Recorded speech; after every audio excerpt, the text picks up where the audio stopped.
brothers and sisters, and welcome to this special edition of the Remnant Report. I am the Remnant Warrior, and today we are going to be listening to what is going to be part 2 of 1666 and the Sabbatean roots of the New World disorder. This is the full lecture, and I hope you guys enjoy. Without any further ado from yours truly, let's get in to today's topic. Enjoy. 1666 and the Sabbatean roots of the New World disorder. As we seek to apply the Lordship of Christ to all areas of life, you may be surprised how relevant this message is. The message of the false Messiah of 1666. In the year 1666, Sabbati Zevi declared himself to be the Messiah. How many of you had heard of this man? You'd be astounded how some of the most influential people in the world today believe in the religion established, Sabbateanism, by Sabbati Zevi in 1666. More than half of the world's Jewish population in the 17th century came to accept and follow Zevi as their Messiah. Sabbati Zevi proclaimed salvation through sin. He was condemned as a heretic, not surprisingly, by many contemporary rabbis of his time. The Bible has many warnings against deception. Then if anyone says to you, behold, here is the Christ, or there he is, do not believe him. For false Christs and false prophets will arise and will show great signs and wonders, so as to mislead, if possible, even the very elect. If you've got a red letter Bible, that is in red letters. Those are the words of our Lord Jesus warning us about false messiahs, false prophets, those who will come and say, I am the Messiah, I am the Christ, and he says quite straightforward, do not believe them. Even the elect may be deceived, if that was possible. Matthew 24 verse 4, take heed that no one deceives you. For many will come in my name saying, I am the Christ, and they will mislead many. It doesn't say they'll mislead some or few, they'll mislead many. Our Lord does not exaggerate. Sabbati Zevi was born on the 1st of August, 1626 in Anatolia, present-day Turkey. He was a Sephardic Jew ordained a rabbi in Smyrna. Smyrna is one of the 7 churches that the 7 letters in the book of Revelation were written to. Famous people who were in Smyrna, the Apostle John, Polycarp, and it's now called Izmir in Turkey. Sabbati Zevi was active throughout the Ottoman Turkish Empire, teaching from the Talmud and from the Kabbalah. The Talmud is not the Bible. The Talmud is a whole lot of occultic Babylonian mystical teachings which Jewish exiles in Babylon wrote, and many Jews today read from the Kabbalah, Babylonian mysticism, far more than from the Torah, the writings of Moses or of David and Solomon and the prophets in the Old Testament. And the Talmud and the Kabbalah together, and the Kabbalah is even more mystical and occultic as well. Sabbati Zevi's message of redemption through sin, not redemption from sin, redemption through sin, was enthusiastically received by many. You can imagine why. I mean, most people are, well, all people are depraved and people are naturally selfish. So I can sin and get away with it. This is good news for many. Fast days became feast days. Sexual promiscuity, adultery, incest, and orgy became permissible and practiced. Zevi taught that every law was to be broken. You can understand why he was super popular. Nobody wanted to crucify this Messiah, you can be sure, because his message was exactly what evil hearts wanted to hear. Religious taboos, such as against eating pork and against every form of sexual immorality, was not only permitted, but encouraged. Sabbati Zevi, who lived between 1626 and 1676, was described by his contemporaries as an exceptionally charismatic rabbi and Kabbalist, an eccentric mystic who attained a massive following of more than 1 million devotees during his lifetime. The publication of the Lurianic Kabbalah made Zevi extraordinarily popular in the 17th century amongst Jewish people throughout Europe and throughout the Ottoman Empire. The Lurianic Kabbalah promoted occultic, deeper meaning to Jewish mysticism, drawing from ancient Babylonian occultism and numerology. Sabbati Zevi emphasized the magical supernatural relationship between events and time through letters and through numbers. The numerological value of dates contributed greatly to the widely held expectations and hopes of the Jewish Messiah to arrive on the 18th day, that's 6 plus 6 plus 6, of the 6th month of the year 1666. One eyewitness, Rabbi Lib ben Ozer, wrote that Zevi was handsome, possessed an enchanting presence, and an enchanting singing voice. Many wrote that there was none like Zevi in stature, and his face burned with intensity like fire. Many of his contemporaries claimed to have been converted to following Zevi when he appeared to them in dreams standing by the side of their beds. One wonders what on earth that was. Was it actual occultic demonic appearance? Or did he actually appear there? I mean, what was going on? But there was many key contemporaries who were converted by dreams. They would awake professing belief in him as the Messiah. Professor Gershom Shalom explained that a sincere expectation had arisen in the psyche of many Jews that their Messiah would come and would lead them back to establishing a Jewish homeland. Now, in my research for this, I searched the web also just to see what is out there. And just typing in Sabbati Zevi 1666, I got a number of Jewish rabbis giving lectures on him. And one, his title was to speak about the false Messiah Sabbati Zevi. And he started off by berating his host for using the word false. He said, I never said he's a false Messiah. And, Jesus of Nazareth obviously was a false Messiah, but I don't think it's fair to call Sabbati Zevi a false Messiah. And he spent the next hour lecturing this man with a skull cap claiming to be a rabbi that he believes Sabbati Zevi was the Messiah. This is a video. Just find it on the internet of contemporary Jewish people stating that Sabbati Zevi is the Messiah. At any rate, according to some critical interpretations of his behavior, Sabbati showed signs of what modern psychologists call maniac depressive psychosis. He displayed publicly ecstatic behavior, often followed by doubts of depression and seclusion. However, many of his modern day followers, that's people today, argue that his behavior was simply what you would expect from religious mystics such as a Sufi. Now, how many people here know what a Sufi is? Okay, the Sufis are one of the three main branches of Islam. The Sunnis are the biggest branch of Islam. They're very Quranic. Then you get the Shiites, who are more following the Ayatollahs. And then you get the Sufis, which are very miraculous and miracle. They keep the devil away. They're the sword swallowing, fire breathing, all kinds of weird mystical stuff happens to them. And the Sufis are very strong in Sudan. For example, the Mahdi, who, amongst other things, wiped out everyone in Khartoum, including General Charles Gordon, that he was a Sufi. And so the Sufis are one of the sects or branches, major branches of Islam. So there's an interesting Sufi connection with Sabbati Zevi. Meditative chanting, trances, and ecstatic dancing are parts of the Sufis. So according to Professor Avram El-Kayam, a faculty member of the Jewish philosophy department at Bar Ilan University in Israel, Sabbati frequently engaged in Pt.2 Sufi rituals.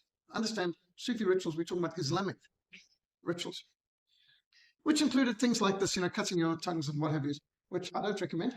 Sabbati Zevi frequently engaged in Pt.2 Sufi rituals. And you can go today to some of these Pt.2 Sufi cult sections and you notice those weird things on the wall. Yep, those axes, spears, and swords are things that they either swallow or cut themselves with, and so on.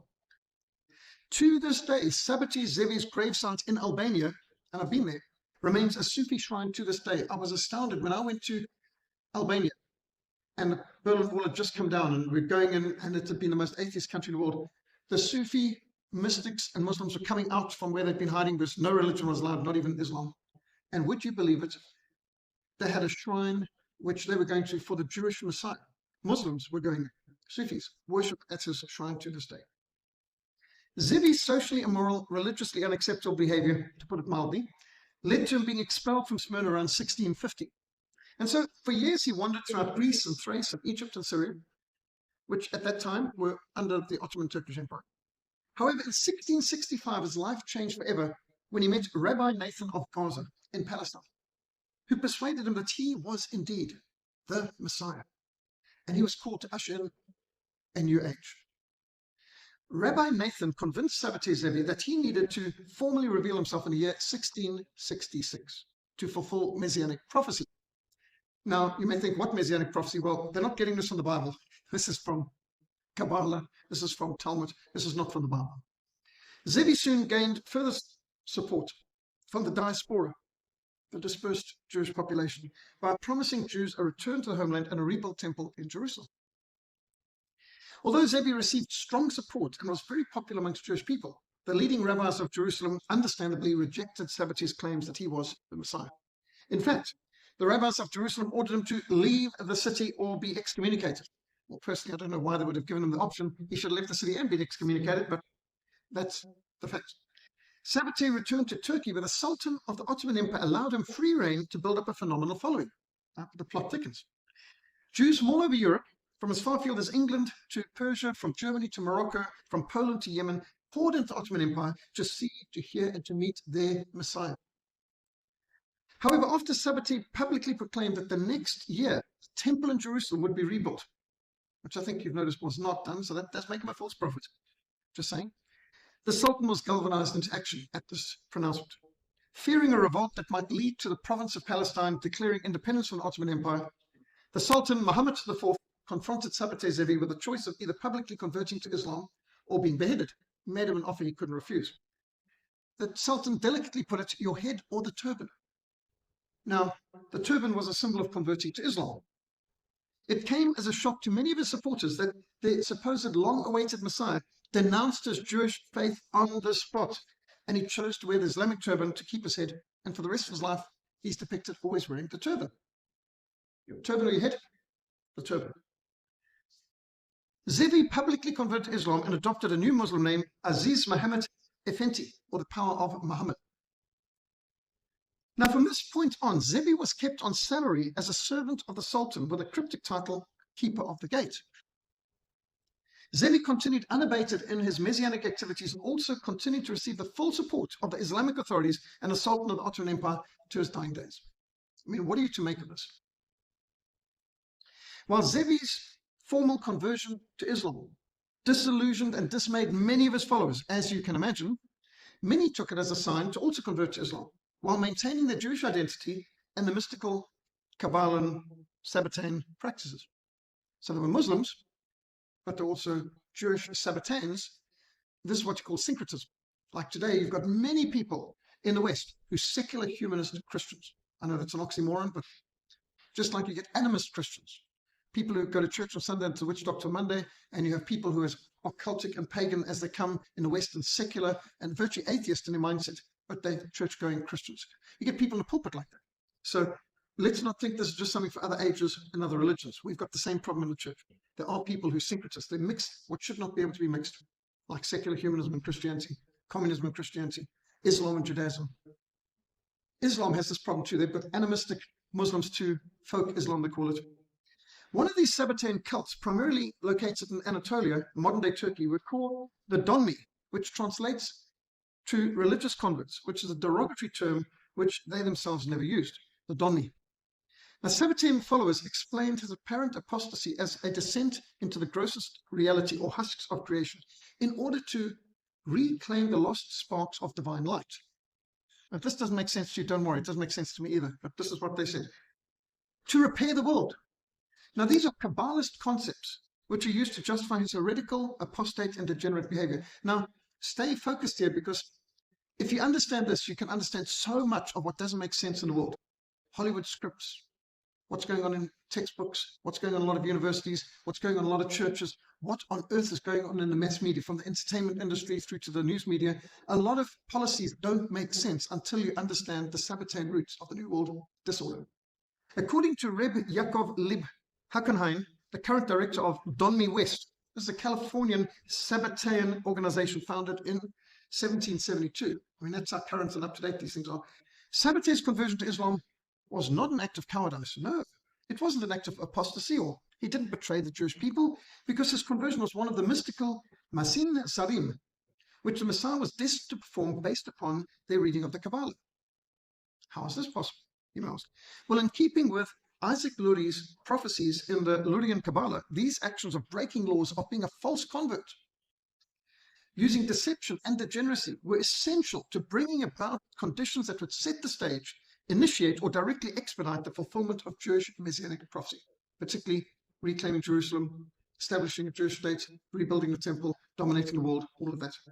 Jews were to play an active role in bringing about and bring forth God's kingdom on earth by infiltrating, subverting, and destroying every other religion and every other kingdom on earth. How are they going to do it? by deception and by infiltration, by being false converts, by pretending to be Muslims, Catholics, Protestants, whatever. Today, one of the most influential figures in the United States of America, especially in presidential elections, is John Hagee, a prosperity cult false teacher, who says you must not evangelize Jews. It is blasphemy to evangelize Jews because Jews are already God's people, and therefore no Christian should evangelize Jews. You should just support uncritically the political state in Israel and all Jews no matter what. Now, John Hagee's an absolute total apostate. He even has brought out a book stating that it's bearing false witness to accuse Jews of rejecting Jesus the Messiah because Jesus never claimed to be the Messiah and Jesus wasn't the Messiah. I mean, can you believe a person even teaching junk like that? But what a hateful thing to do. The most hateful thing you could do to Jews is to deny them the gospel of our Lord Jesus Christ. The most loving thing you can do to any neighbor, Jewish, Gentile, Muslim, whoever, is to share the gospel with them, to show them the way of salvation, to, as the way the Master shows, show people that they're sinners in need of a savior. But John Hagee, and not to mention Papa the Pope, Papa the Pope has said that Muslims pray to the same God as Christians do, and he says that all religions are equally valid. In fact, Pope Francis is very much consistent with the Sabbatean teachings too of deception. He's really a Marxist liberation theologian. I used to have a joke when a person asked an obvious question where the answer was obviously yes. I would say things like, is the Pope Catholic? Since Francis, I can't do that because this Pope is not a real Catholic. And I'm not for Catholicism, but Pope Francis is off the plantation. He's a hardcore liberation theologian Marxist. The Kabbalah teaches a mystical synthesis between pagan teachings which preceded the Torah and Gnostic elements within Judaism. Gnosticism's hidden knowledge. The task is not to destroy evil, he taught, but to return evil to its source. What does this mean? To include the left within the right, to uplift the fallen sparks, he taught. Now he's using Chaldean or Babylonian mysticism and occultism to provide the most authentic version of the Kabbalah. Now bear in mind, the Kabbalah came from Jews in exile in Babylon. In Babylon, the heart of all mystical paganism came from the heart of the occult. And there's a lot of occult, pagan, perverse things in the Talmud and in the Kabbalah. Now this new philosophical paradigm provided a spiritual justification for proactive Zionism to bring about the formation of a Jewish state, which would undermine and replace all other states worldwide. Think, how is this even possible? Well, think United Nations, think World Health Organization, think UNICEF. The mystical Luria Kabbalah transformed the Messiah from a popular conquering national hero to a supreme cosmic conqueror. He wasn't just going to conquer the world, he's going to conquer the universe.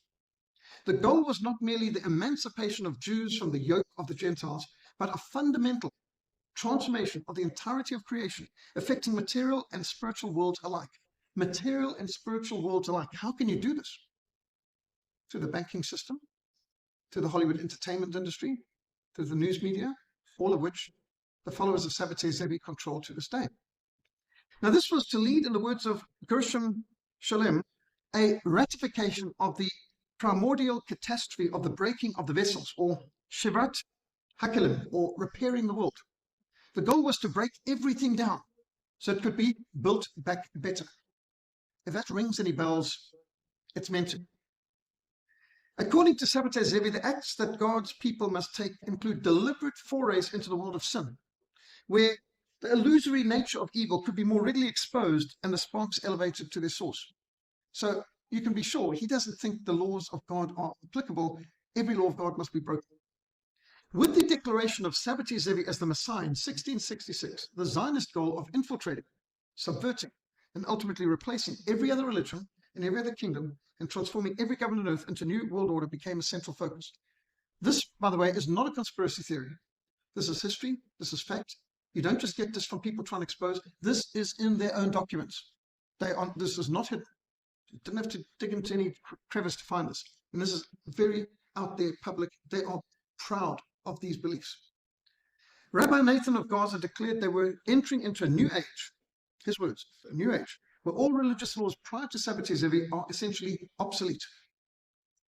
Now, traditional religious taboos, such as of the eating of pork, which was forbidden by Jewish dietary law, many would say still is, was abolished, and former fast days are now to be feast days. One of the oft-quoted prayers of Zevi was, "Blessed art thou, Lord our God, King of the universe, who makes the forbidden things permissible." So this isn't salvation from sin. the salvation through sin. Sabbati Zevi declared that his duty was to descend through the gates of impurity into the impure realm of Kelipot and to rescue the divine spark still imprisoned there. None of this makes sense to me. I don't know if it makes sense to anyone else, but I'm just quoting this is what they say. The Messiah was constrained to commit strange acts, or mazim zarim, which includes apostasy, adultery, theft, idolatry, deception, covetousness. This doesn't prove he's a false Messiah. No, this proves he's a real Messiah. This is what the Messiah is meant to do. All of these breaking of every law of God was necessary for the performance of Messiah's mission. Now, they're obviously not using the Bible. They're using the Kabbalah and the Talmud. The psychology of the Sabbateans is utterly paradoxical. It doesn't make sense, but they believe it wholeheartedly nonetheless. So let's try and wrap our minds around this to understand, and then a lot of things will fall into place. Essentially, its guiding principle was whoever is as he appears cannot be a true believer. In practice, this means that true faith cannot be faith which men publicly profess. So if you claim to be a Muslim, but you're a Sabbatean, that's the right thing. You're not meant to tell people you're a Sabbatean believing in Sabbati Zevi. You're meant to say, I'm a Muslim, or I'm a Catholic, or a Protestant, or whatever it is that's suitable. But your real faith must not be publicly known. You must claim to be whatever you need to be in order to infiltrate, to subvert, to destroy, and to replace. True faith must always be concealed. The world must never know what your real faith is. For a Sabbatean, it is their duty to deny their true faith outwardly because it is a seed. And just as you take a seed, you plant the seed in the dirt. And unless it's planted in the bed of the soul, it cannot grow until it's first been covered over. Just as a seed must be covered over, so your true faith needs to be covered over. Nobody must know what you really believe. This theme of a secret, hidden, occultic identity became part of the Sabbatean religious philosophy. In essence, a true act cannot be committed publicly to be seen by the world. True acts must be done secretly. Hence, you have secret societies. Like true faith, a true act of God must be concealed, because it's only through concealment that it negates the falsehood of what's explicit. Now, if you say what you mean and you mean what you say, they reject you as false, because the true is that which is concealed and full of deception. If that doesn't make sense to you, good. It should. So through a revolution of values, what was formerly sacred became profane, and what was formerly profane became sacred. Now, just to give you an example of this, 1992, in Wits University, I was invited to a debate against two Dominis, one of which ran Kreis and Kroniek, our TV program on SATV. And we were to debate blasphemy. Now, the last temptation of Christ was banned in South Africa, and I think still is. And Wits University got permission from the de Klerk government in order to show in an academic setting the blasphemous Last Temptation of Christ film on the condition that there was a minister of the gospel who opposed the showing in a debate before and wanted a public debate to precede an academic showing. Now, I knew about this because some informer had informed me of what their conditions were. But Wits University didn't tell me when they contacted me and said, would you be willing to come to Wits University? We'll fly you up for a debate on blasphemy. They didn't tell me that they were required to by the Publication Control Board, and this is about the Last Temptation of Christ, which is going to be showed at night. So they didn't give me full disclosure at all, but fortunately I knew anyway. And I went up there. First phone call was to Reverend Fano Sabisi at Christ Event Mission. I said, Fano, I need reinforcements. And he busted up a whole lot of people who were there to support me in the crowd, and that was really great. But during the debate, these two Dutch form Dominees on the other side were teaching that because God has made everything, everything is holy. And the only thing that's blasphemous is censorship. Because pornography and blasphemy is made in the image of God, because everything is made in the image of God. And therefore, censorship is the true blasphemy. So for us to try and censor blasphemy and pornography like The Last Temptation of Christ, the most blasphemous pornographic Antichrist film ever made, that's blasphemous. I'm guilty of blasphemy because I want to restrict blasphemy and pornography. But they are reflecting the true face of God because everything is made in the image of God. Does this make sense to you? I hope not. At any rate, that was their point. And I didn't understand it. I thought they were just idiots, but actually, they were actually reflecting faithfully the Sabbatean position. The Sabbatean sect, which flourished during the lifetime of Sabbati Zevi, and afterwards continued to indulge in wife-swapping, religious sex orgies, adultery, and incest as religious activities. It is thought by some scholars that Zevi had some deep connections with the Bektashi Sufi order of Islam. Some similarities through the Sabbatean Donmeh and the Bektashi Sufi practice include the deliberate violation of kashrut and halal. ritualistic group sex, wife swapping, ecstatic singing, chanting, mystical Kabbalah, belief in the hidden occultic reading of the Torah and of the Quran. This is a problem for Islam as much as it is for Christianity. The Sabbateans in Salonika regularly held a celebration on the 26th day of the Hebrew month of Adar, known as the Festival of the Lamb. By the way, just another interesting point. There was this French president. There was a French president going back.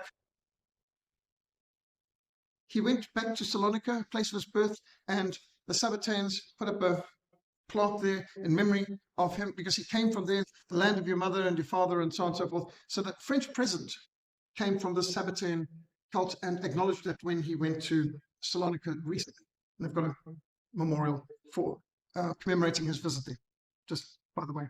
The Festival of the Lamb included getting drunk, extinguishing all the lights, and in total darkness, religious, sexual sharing of wives and daughters. Can you imagine such debauchery?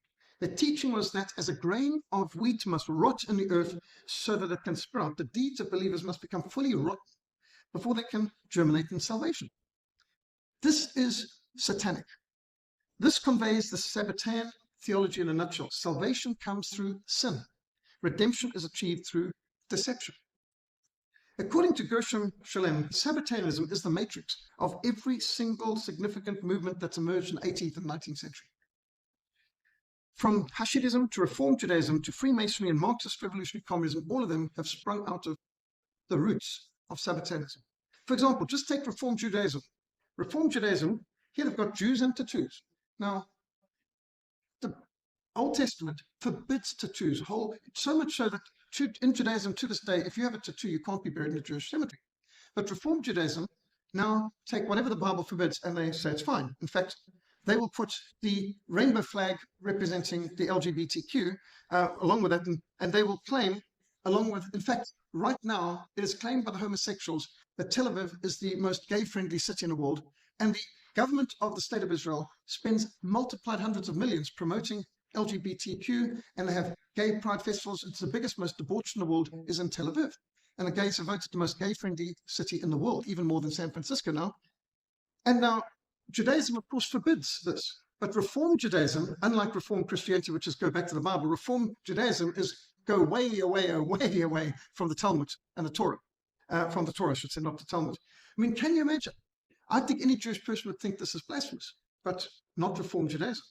Not to mention the Freemasons, which is thoroughly rotten with all this. But that's another story. The Freemasons and the Sabbateans overlap quite significantly, and you can see a whole lot of the imagery. These are Freemasonry symbols. And a lot of their practices being a secret society also, it ties in with Sabbateanism being secret as to your real beliefs. Well, the Sabbateans, who are Donmeh, who are converts or false converts, managed to seize Constantinople and take over the Ottoman Empire. And it is believed, and the evidence is strongly there, that the Turkish Ottoman Empire's genocide of the Armenian Christians was run by the Sabbateans who had hijacked Islam. They pretend to be Muslim, but they're actually Sabbateans. And there's very strong evidence that the Young Turks, that Ataturk, the whole lot, that these people were Sabbateans, and explains why the Ottoman Turkish Empire moved from officially Islamic to being secular Islamic, but very debauched and very occultically anti-Christian too. Sabbatean believers teach that they're the champions of a new world order, which will be established by overthrowing the values of all other religions and all other kingdoms. They teach the holiness of sin. Now, a man like John Hagee, who's one of the worst false prophets, one of the most dangerous false prophets in America today, who continually is calling on America to nuke Iran, launch nuclear wars in the Middle East. I mean, how irresponsible is that? And it doesn't matter what the State of Israel says, you've got to support it. Now, we've had in our office in Cape Town, in Livingston House Mission, the head of the pro-life movement in Israel, who says that the abortion rate in Israel is one of the worst in the world, and that the State of Israel is killing more Jews than all the persecutors and anti-Jewish elements combined. And the promotion of abortion and LGBTQ in Israel, how can a state that is secular, that rejects Christ and also rejects Yahweh, and which is legalizing everything from pornography, euthanasia, mandating salvation by vaccination, going all the way through to abortion and so on. How can this, with legalized prostitution in Jerusalem, how can you call that the people of God? How can you call that God's state or anything like that? They're in rebellion to God. Having just surveyed the whole Bible in a 6-year project, going through the Old Testament, I was struck that not a single prophet, not one, not the minor or major prophets, ever gave Israel a blank check. They condemned, every single one of the prophets condemned Israel for idolatry, for immorality, for incest, for interfaith, for ingratitude, a whole lot of things. And the fact that God abandoned Jerusalem twice, condemned it to destruction, shows God does not give a blank check to anyone. And so for John Hagee to say that the state of Israel is holy and they're the people of God, even while they persecute Christians. A friend of mine fought in the 6-day war, fought in the Yom Kippur War, 1970s. He's a veteran of the Israeli Defense Force. He was stripped of his citizenship when he came to believe in Yeshua al-Mashiach as the Messiah. As he said to me, in Israel, you can be an atheist and be a citizen. You can be a communist and be a citizen. You can be an occultist. You can be a Satanist and be a citizen, but you cannot believe in a Messiah. He said, I don't call myself a Christian. I call myself a completed Jew. I believe in a Messiah. Stripped of his citizenship, even though he is an IDF veteran. I mean, but you mustn't bring up facts. John Hagee says, trust him no matter what. Anyone know what CUFI is? Christians United for Israel.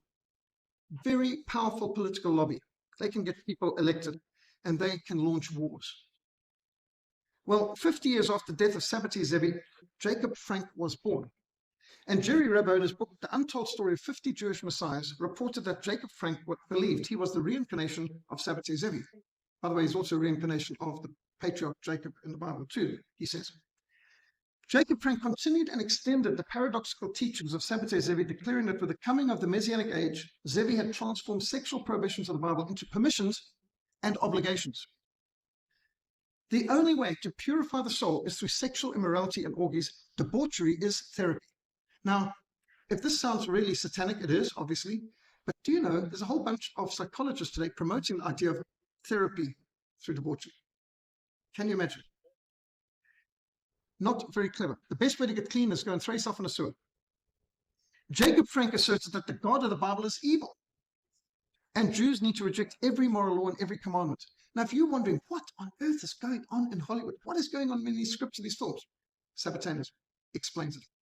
The only way to a new world order, he taught, was through the total destruction of Christian civilization. And the only way you can destroy Christian civilization, join it, infiltrate it, subvert it from within. Jacob Frank insisted that child sacrifice, rape, incest, and the drinking of blood were perfectly acceptable and necessary religious rituals. Everything condemned in the Bible. Salvation is through sin. Redemption is achieved through deception. Jacob Frank also convinced his followers that the only way for their special form of Judaism to survive was for them to outwardly become Christians, just as the Donmeh had descended into the world of Islam. We will not take over the world until we pretend to be Christians, Muslims, Protestants, Catholics, as the case may be, wherever the powers in that country, pretend to be that and subvert it. Because for Sabbatean, words mean nothing. Your outward confession is nothing. Your real belief is what's concealed and hidden. Jewish authorities in Poland understandably excommunicated Frank and his followers, rejected his concepts of purification through transgression. So the official Judaism always said, this is heresy, this is nonsense. They wouldn't accept it. But that doesn't mean there weren't a huge amount of followers underground.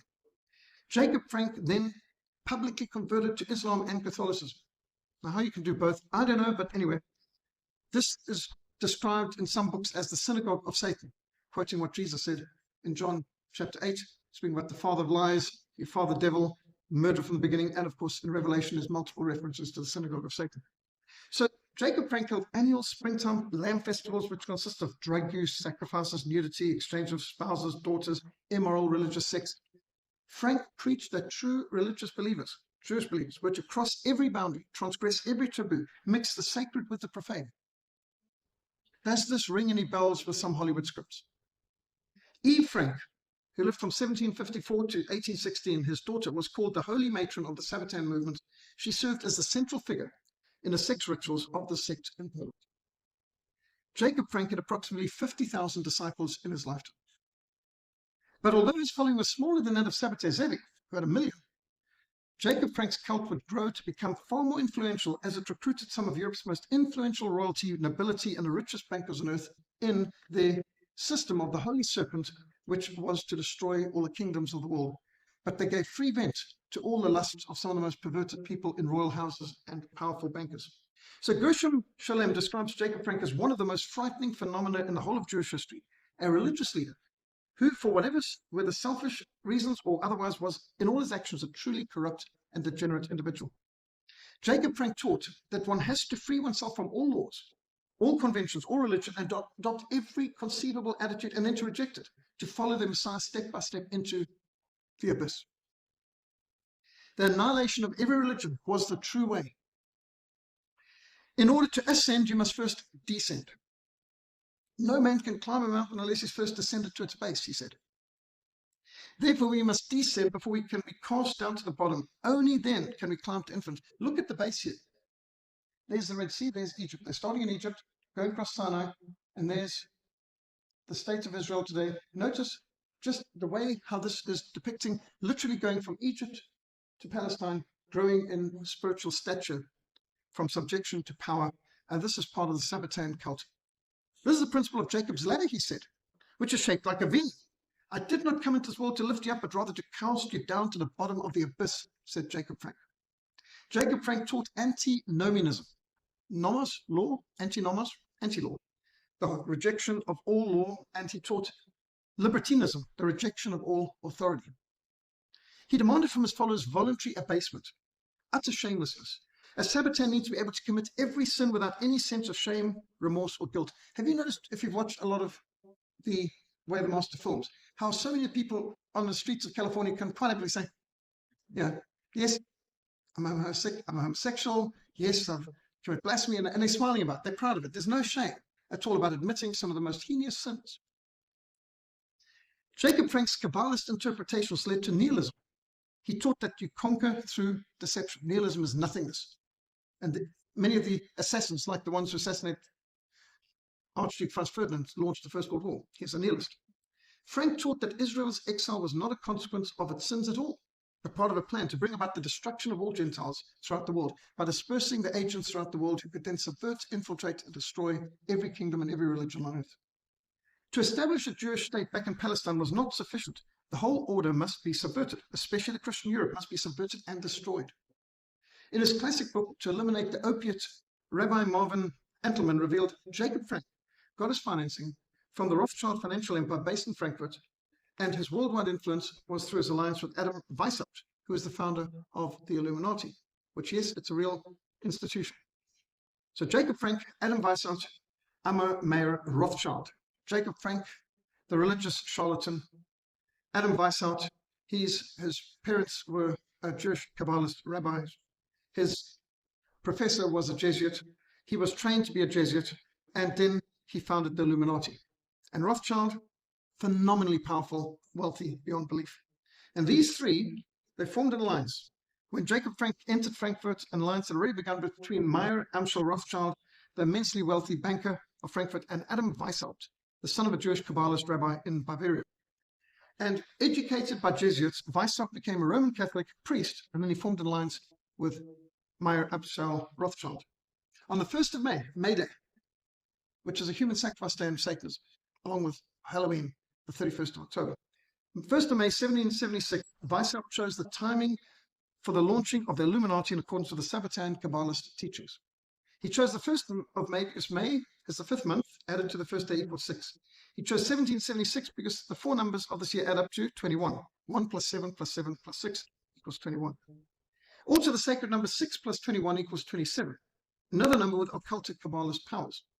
They believe this because it's formed by multiples of 3 times 9, and 9 is formed by 3 times 3. Weishaupt carefully chose this date because he believed that even the greatest plans would be doomed to failure if not carried out at the most numerically advantageous time. In the 18th century, Meyer Amschel Bauer, later renamed Rothschild, adopted the hexagon as the symbol on his red shield. Here it is.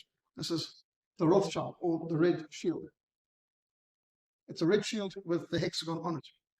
And Meyer Amschel Bauer, who later changed his name to Rothschild, or Red Shield, lived between 1744 and 1812. Became phenomenally wealthy through the Napoleonic Wars and the French Revolution. He had 5 sons. Amschel Meyer remained in Frankfurt, dominated German banking. Solomon Meyer settled in Vienna, in Austria. Nathan Meyer lived in London, took over the Bank of England, set up the Bank of England. Karl Meyer, Italy, Naples, ran the banks of Italy. And James Meyer settled in Paris. And later another one of their children went to America. Since the 17th century, the House of Rothschild has dominated the banking houses of Europe. And they go all the way down to the present day. Today we've got Jacob and Philippine Meyer Rothschild. Nathan Rothschild's quoted saying, "I care not what puppet is placed on the throne of England to rule the empire on which the sun never sets. The man who controls Britain's money supply controls the British Empire, and I control the British money supply.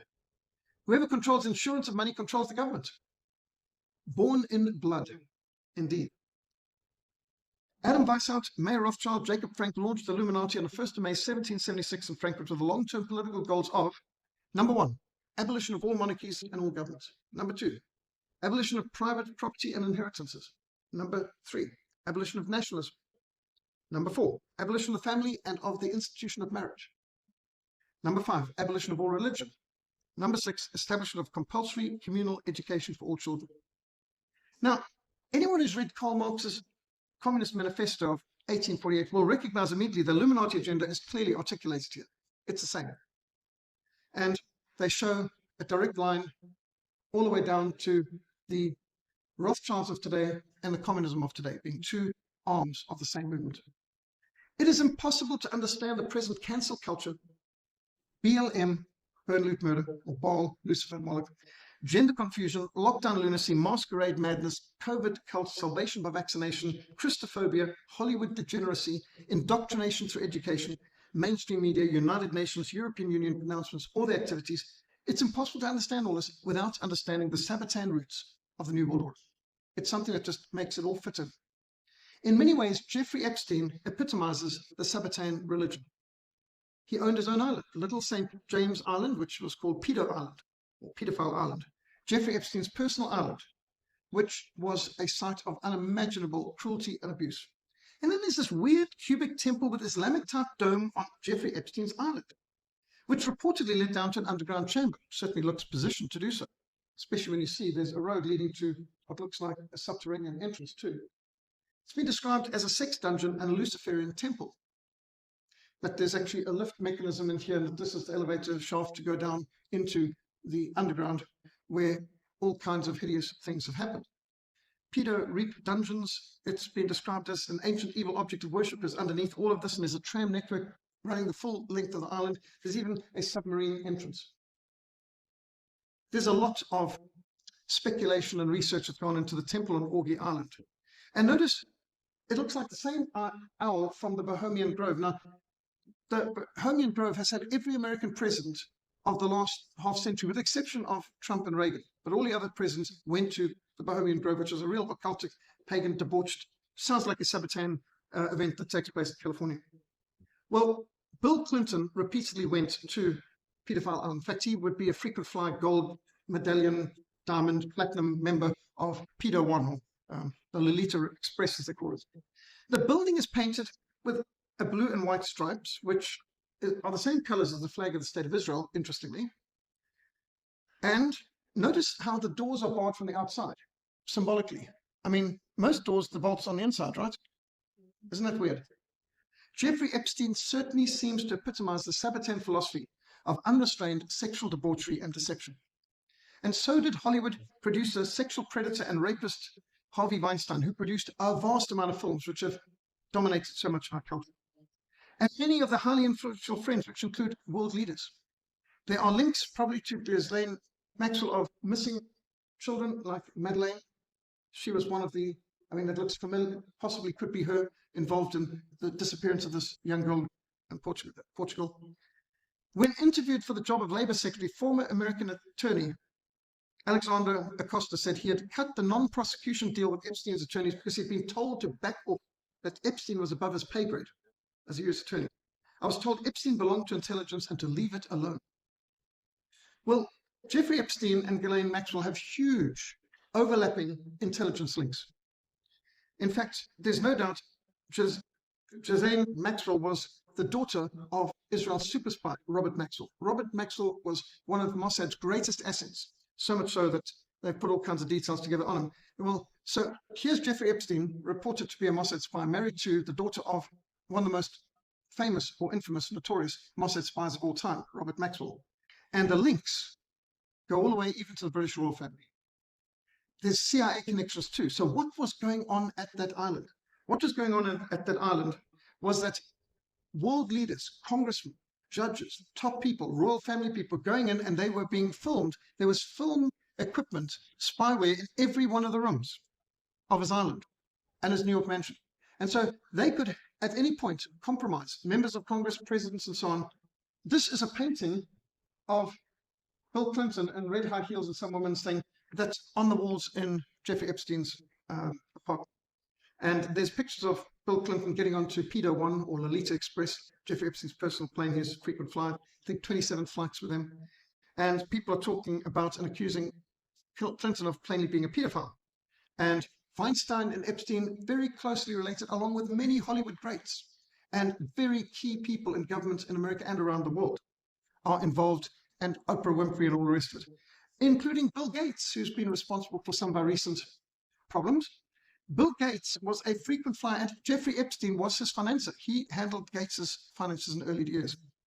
And Bill Gates flew with Jeffrey Epstein to Lolita Express, and there's all kinds of shocks and horrors and details that come in here. The amount of people involved in this are huge, but none of this makes sense unless you understand the Sabbatean roots of the New World Order. Dead men tell no tales, spies, lies, and blackmail. Robert Maxwell definitely did it. Jeffrey Epstein, Ghislaine Maxwell evidently did too. Bring in famous people, give them what they want, film it, and you can blackmail them for life and get them to do what you want. And so there are books out. There's an ex-Mossad person who's published a tell-all story that, yep, Jeffrey Epstein is one of our assets. This is a sign somebody saw along the road. Jesus willingly died for you. Unlike Epstein, who didn't kill himself. Shadowland, about the incredible deep state actors at war with Christianity. And all of them have some intriguing roots in Jacob Frank and Sabbati Zevi.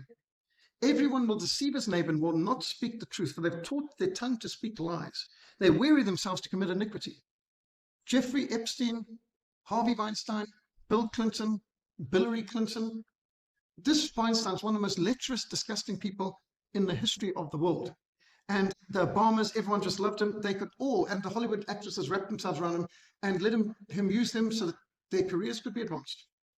And then you get John of God, who's hyped by Oprah Winfrey, is now accused of abusing hundreds of women. This is common. But Oprah Winfrey is also a regular at Peter Island, friend of Jeffrey Epstein's. There's some very famous Hollywood greats who are implicated in all of this. Now, just totally coincidentally, do you know the Georgia Guidestones, which is basically giving the whole Sabbatean goal of redoing the whole world, just happens to be 666 miles away from UN headquarters?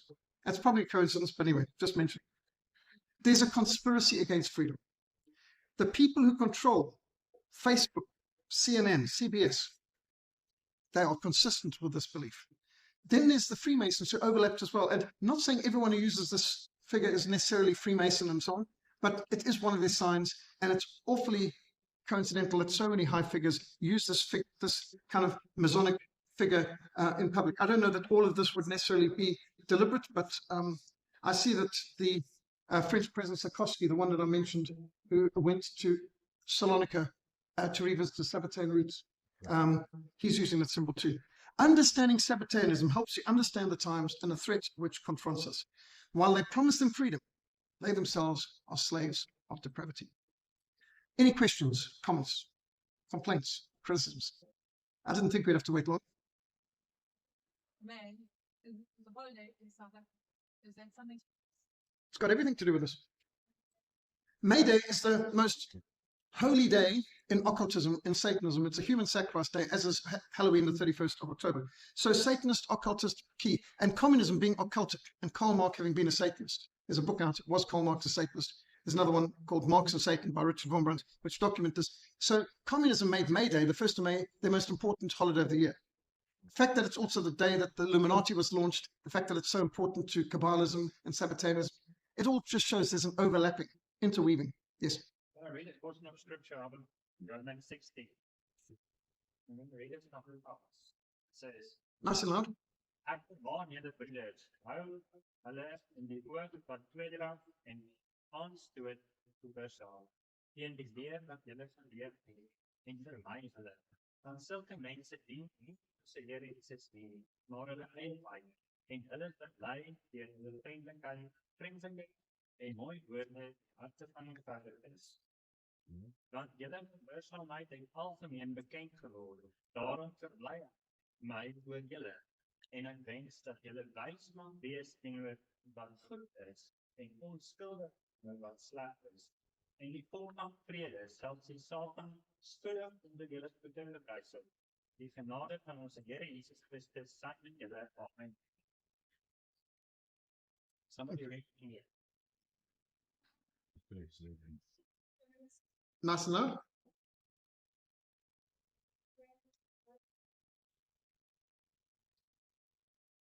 From verse 17.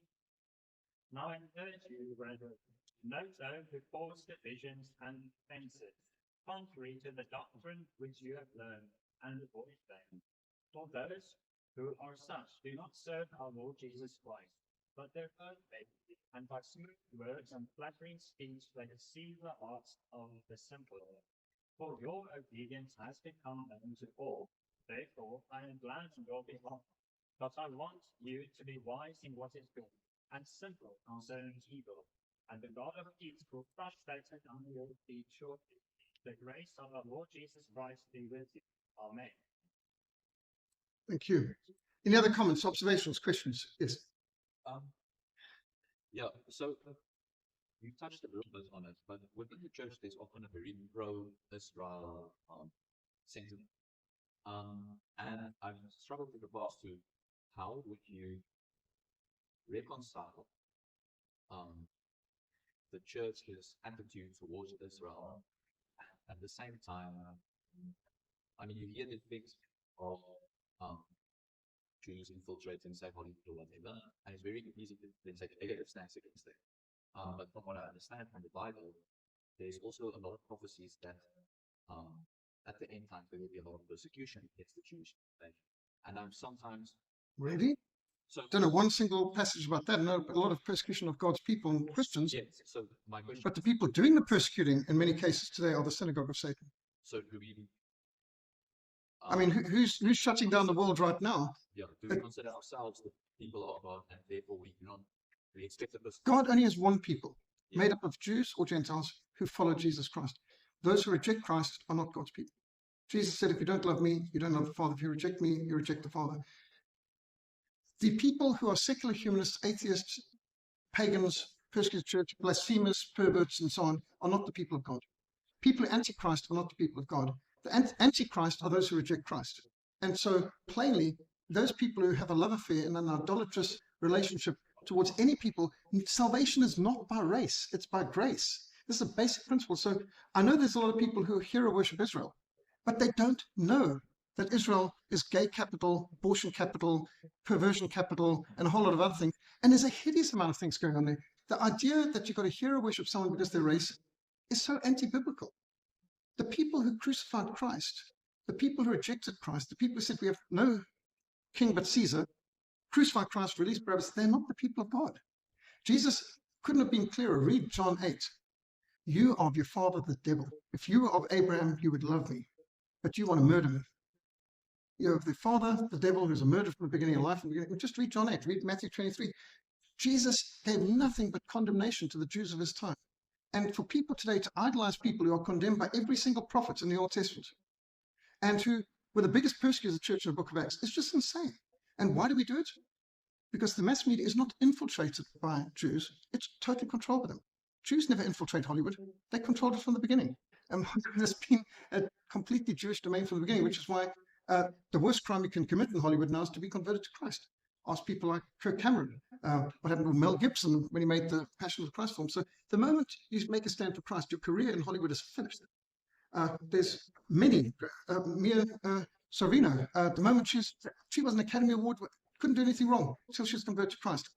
They won't touch her with a barge pole now because she's a dedicated Christian. And this is the reality. Jesus warned us multiple times about the synagogue of Satan. Well, if this isn't the synagogue of Satan, what else is? They persecute everyone who believes in Christ, Jews or Gentiles. And we were warned. I mean, synagogue of Satan. Who else used the synagogues?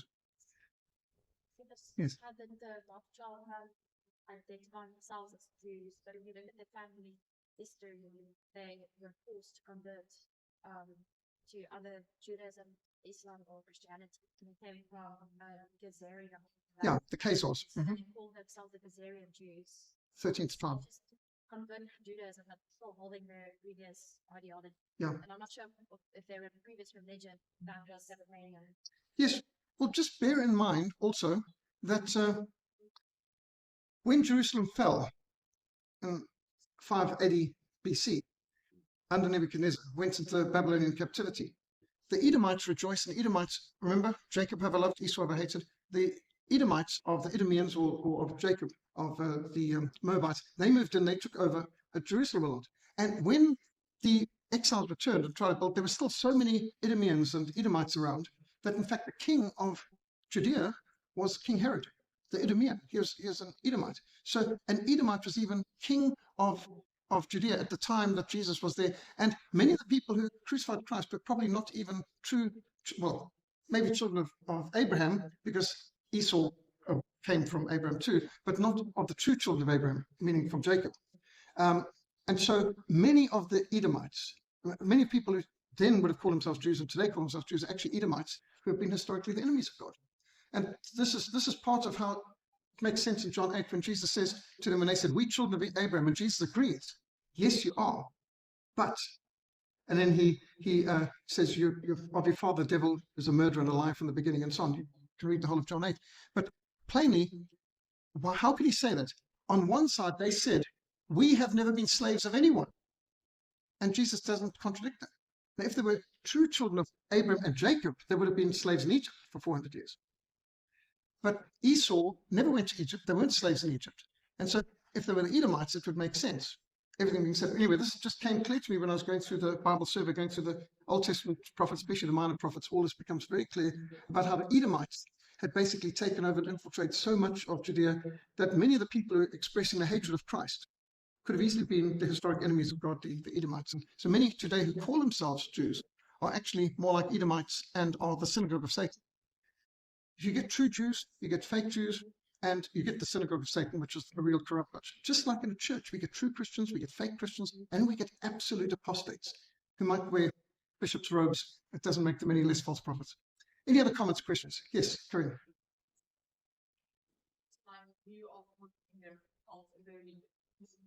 Women are super important to be abused, evidently.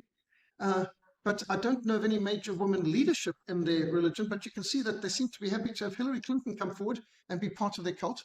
And Oprah Winfrey is very much part of their cult. So they do use women in prominent positions, but you can see it's an overly male-dominated hierarchy in leadership. Yes, Rob.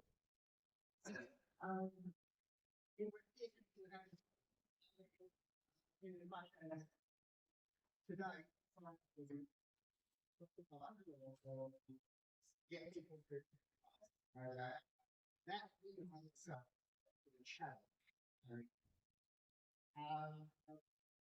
so my question is, I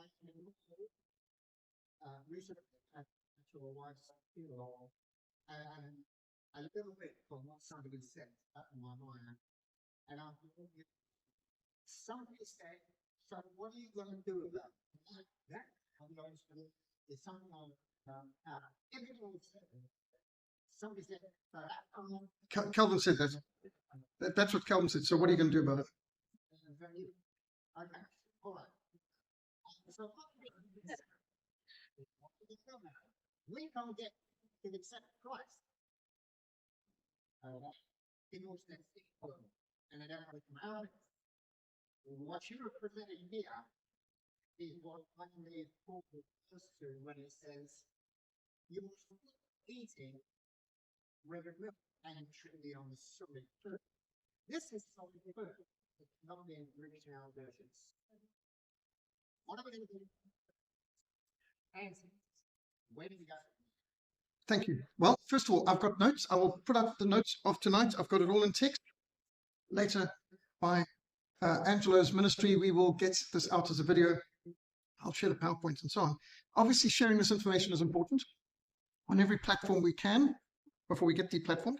And we need to have biblical worldview seminars and summits and deal with these things in our midweek services and our home Bible study fellowships. We may not be able to get this in the big pulpits of the mega churches, but we can get it in the house churches. We can get it in the home fellowships. We can teach it in homeschooling. We can share it through internet. So let's do what we can. Light is more powerful than darkness. Truth is more powerful than error.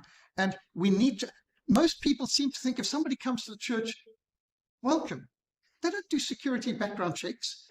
There's no putting people on lie detector polygraphs and so on to enter the ministry. And I can tell you from being in theological college, there's a lot of people who prove to be apostates, not just backsliders, apostates who were in college with me at the same time as me. People who turn to the other side. There's some, I think Hunter can speak about when he was at college.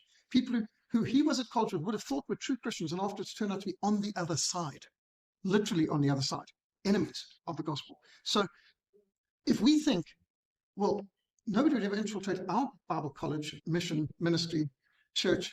Yes, it's an agenda to infiltrate Christian organizations, to come in, to bring division, to undermine, just as you read from the scriptures, the warnings. Apostle Paul warned us of this. So we shouldn't be surprised.